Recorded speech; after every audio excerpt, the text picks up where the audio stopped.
Welcome to the Codcast. I'm Bruce Moll from CommonWealth Magazine, and I'm joined remotely from his Burlington office by Chris Anderson, the president of the Massachusetts High Technology Council. Chris and his organization are among those pushing back against the need for a major new transportation revenue bill. Welcome to the Codcast, Chris. Hey, Bruce, it's great to be with you today.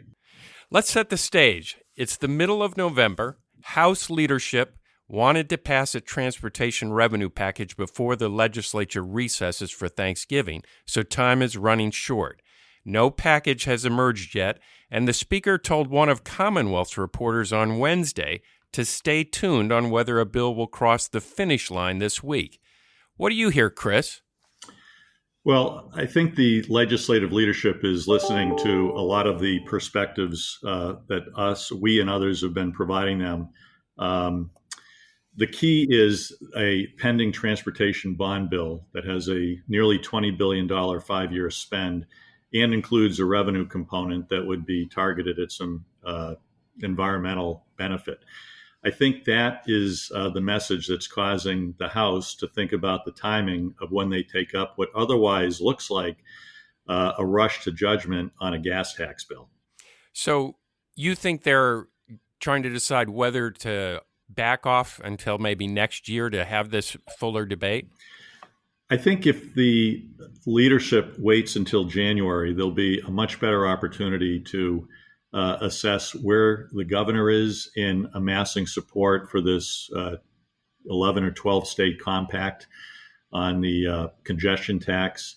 And I think there'll be a more opportunity for the folks making these decisions on the policy front to assess the potential negative impacts of a gas tax on particularly border communities and races that might be contested in the 2020 general election. So I've sort of said you're leading the charge or among the groups pushing back against a major revenue package. Just explain sort of what the High Tech Council is for and what it's against.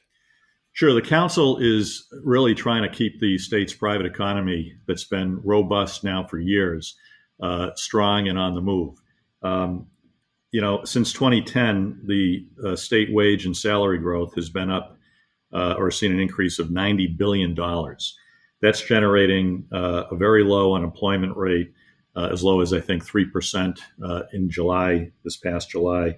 And more importantly, a strong private economy is generating plenty of tax revenues. And the 2 points that I keep referring to, Bruce, are almost a $2 billion increase this past fiscal year in state tax revenue collections over a year ago, and a 60% increase in state tax revenue collections in the past 10 years. So as we think about challenges for, pick an area, education, transportation, housing, the question is, do we have a shortage of revenue, or do we have some other impediment that's getting in the way of efficient delivery of real solutions? We believe that we don't have a revenue problem, given the stats that I just cited. We believe that the constraints on deploying more revenues more quickly to targeted transportation projects that will ease the life of many commuters in Massachusetts is the first and most important priority, not a gas tax. And the only thing I'll add, just to sort of give it a context, of the roughly $18 to $20 billion that the Commonwealth has identified as available resources for spending over the next 5 years, if we double that number to $40 billion, we're still probably going to spend about $20 billion because the capacity at the Department of Transportation is constrained. A gas tax is going to add $500 million, $700 million, and it's not going to dent any of the solutions that will make a meaningful difference to the commuters. Now, you mentioned the gas tax, but that is only one of many proposals that are floating about. There are also statewide tolling proposals, higher fees on ride shares. Are you opposed to those as well? Again, I don't think we have a revenue challenge, so I'm not sure why certain advocates are pushing revenue solutions. The biggest danger we have, Bruce, is convincing people who use transportation systems that they need to pay more, whether at the pump or on the roads.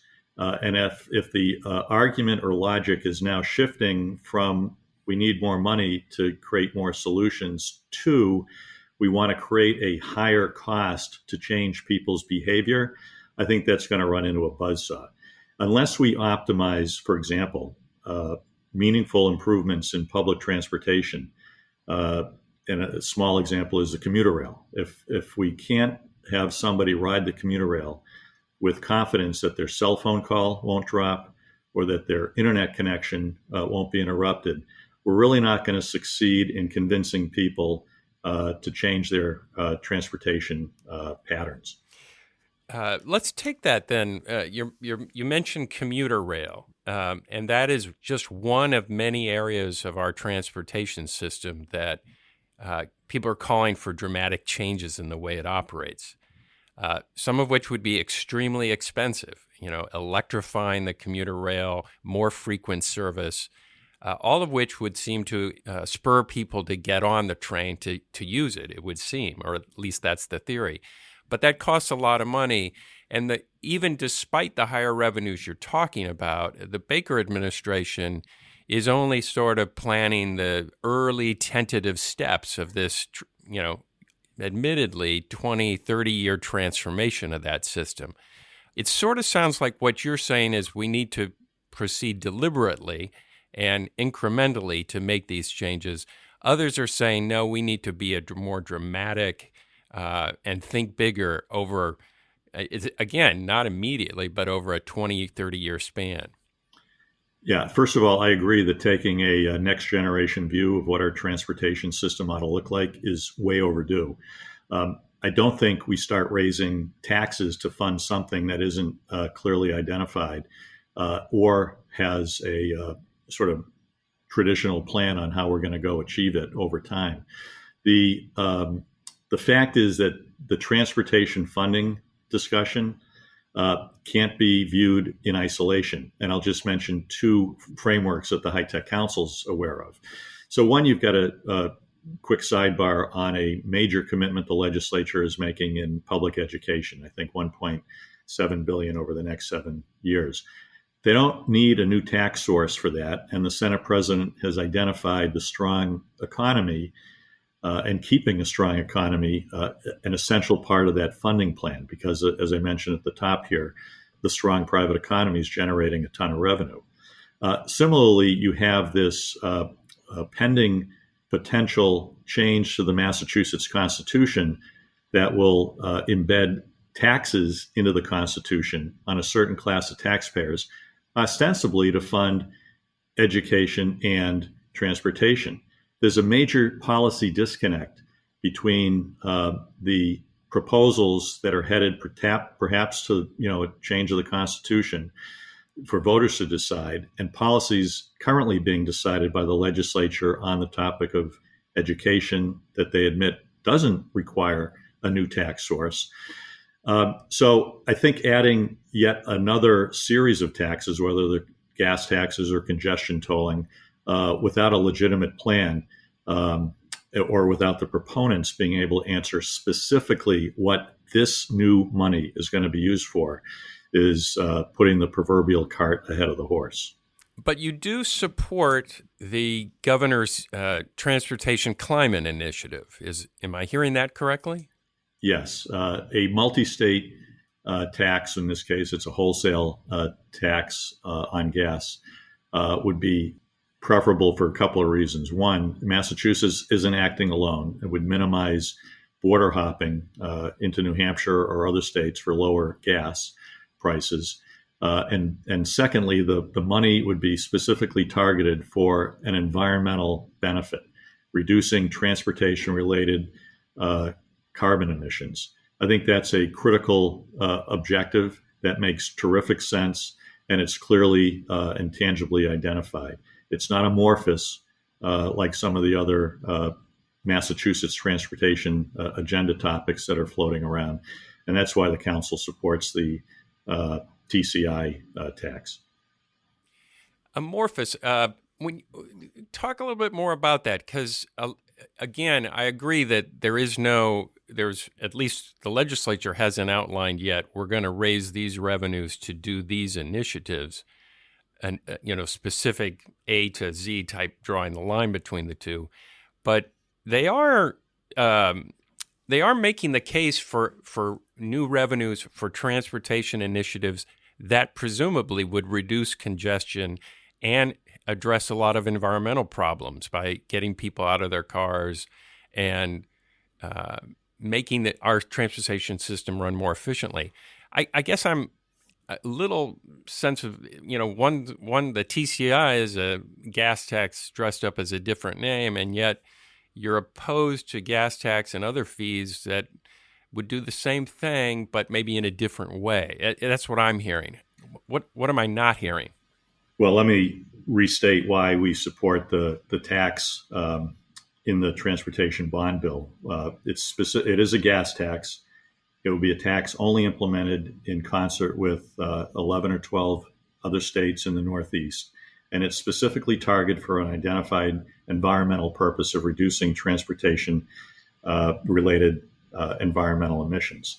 The rest of the stuff that you mentioned, Bruce, there's a huge menu of a variety of new tolls, gas taxes, ride sharing taxes that are the first mover, but there's no plan behind what those revenues theoretically would support.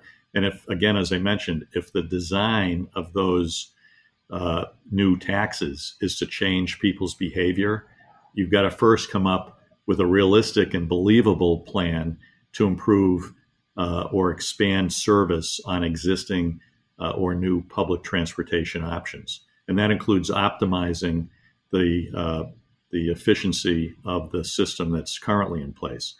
Look, taking a next generation view, our system is archaic, and we need to be thinking broadly. I think if we could expand project capacity, both for the MBTA and for the Transportation Department regarding roads and bridges, so that we could spend more than $20 billion in 5 years, if we could double that or spend $20 billion in 2.5 years, I think you'd find a lot of the business community then unifying around ways to drive more revenue into these solutions. And some of them are road and bridge repair for sure, but some of them are the next generation of the way we envision how we move around Massachusetts. So just to be clear, you're saying your objection is primarily that there is no direct link between why are you raising this money and what are you going to do with it. It's sort of raising money, and then it's a little amorphous what is going to be done with the money. Is that your chief concern? Yeah, and it's pretty much been the question for the last year. When any advocate of a new tax has been asked, what are you going to use the money for? There's a million different answers. With the multi-state tax, there's one answer. It's pretty clear. We support that. With all these other issues, there's no real plan. If you wanted to improve frequency of service, let's say on the commuter rail that comes in and out of South Station, I believe there's a project associated in that vicinity with the post office that's creating air rights and some development opportunity. If instead of doing that, we were able to expand the number of tracks over there, so I'm told, you could then increase frequency on that commuter rail line. That's the type of issue we ought to be looking at. But quite frankly, they're probably politically fraught with development objections. And I think those are the issues we should highlight. Where are the constraints on expanding frequency and efficiency of existing service, and how do we optimize the technology and rider experience of the existing service that people are frustrated with today? Well, let me press you a little bit more. You seem satisfied with the Transportation Climate Initiative because you know where the money is going. But as I understand it, the governor is proposing that half of any money raised would go to transit and half would go to as yet unknown, I assume for transportation, but maybe not. It's designed to reduce emissions, carbon emissions. But even the money that would go for transit, I don't think he's specified what it would go for necessarily. Like, would it go for commuter rail makeover or the Alston I-90 project or the Red Blue Connector? All of projects that are currently not funded in any real significant way by the state. Am I reading that wrong, or have I mischaracterized it some way? No, I think, Bruce, you're not off the mark, and that's why this multi-state project has months to go. Those are important questions, and the governor and other governors have to have a specific plan, or this ultimately won't be supported. But at the end of the day, this is a lot more focused than any other menu options of different taxes for different purposes that don't have any underlying execution strategy to achieve those goals behind them. So again, the focus really should be, to your point, I guess, demanding that level of specificity be identified before the legislature in this state or any other state approves a wholesale gas tax. But at the same time, they have a very, very tangible opportunity to unload 18 to $20 billion for over the next 5 years that they're not acting on. And that's this multi-state tax is part of that bill. With that proposal, this is the transportation bond bill, some of the fixes to expanding the state's limited project capacity are embedded.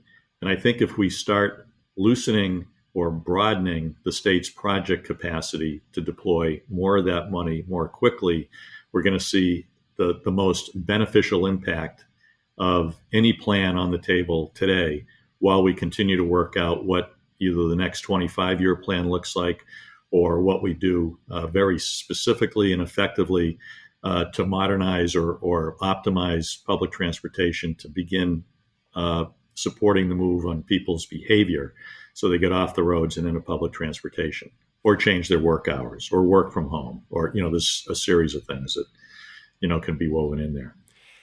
So a lot of those things you mentioned are woven into the transportation bond bill. But for our listeners, let's just be clear. That's an authorization to primarily borrow money over the next, I think it's 5 or so years, to do, in many cases, a lot of projects that are already the state is committed to. I mean, that's authorizing the state to borrow money for South Coast Rail, which is already moving ahead.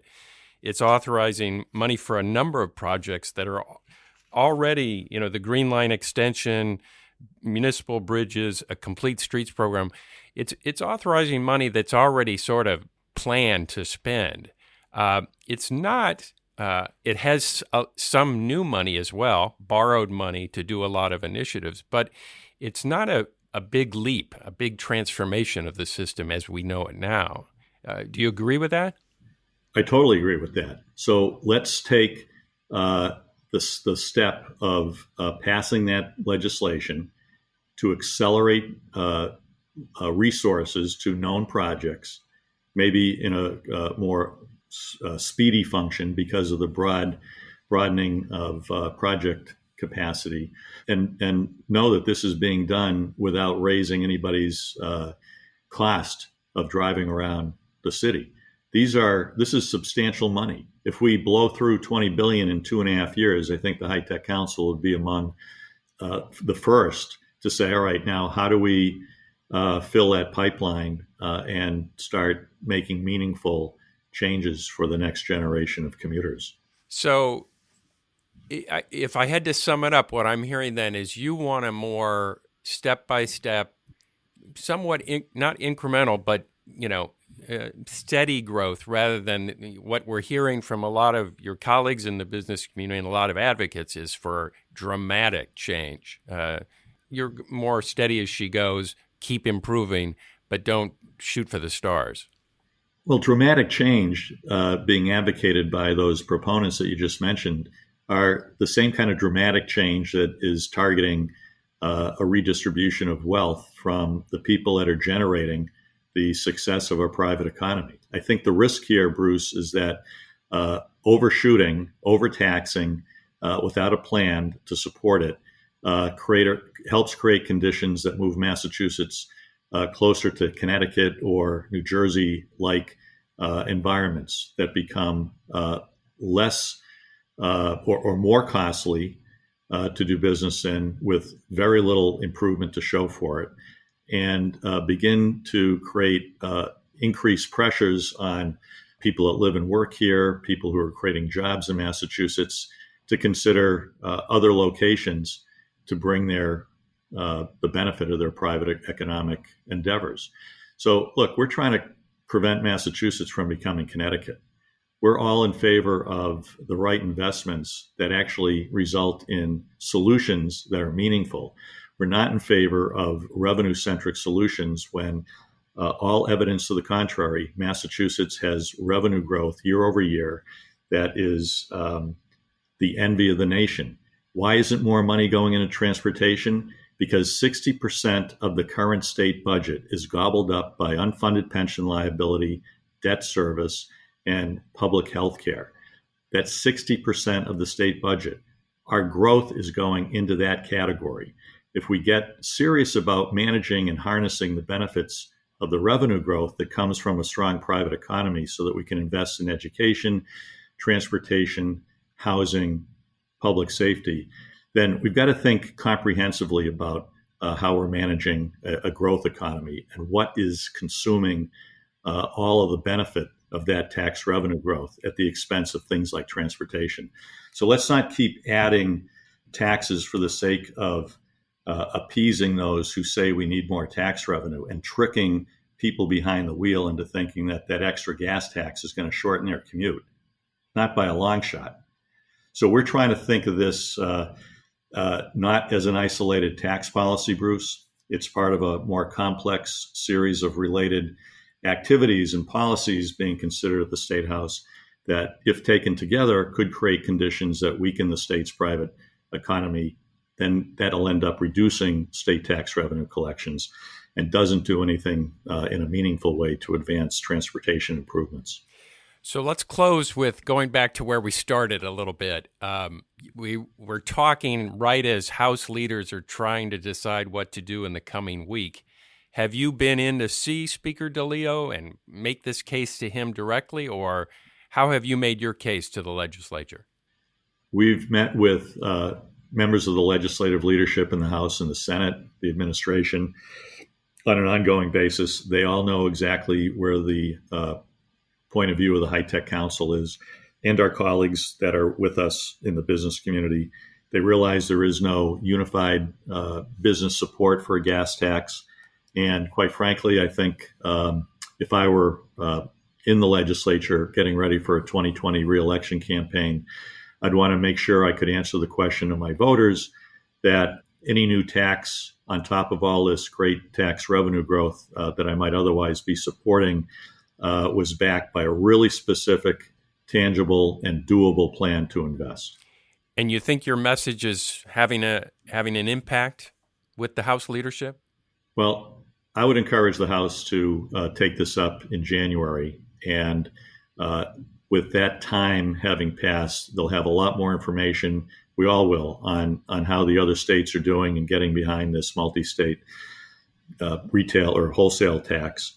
And I would take up the transportation bond bill and send a message to my constituents at home that we're sending forth an $18 billion spending plan over the next 5 years, in addition to future considerations about how we optimize our public transit system and how we think through specific next generation investments that improve our transportation grid. Chris Anderson, the president of the Massachusetts High Technology Council, thank you very much. And to our listeners, we'll see you all next week.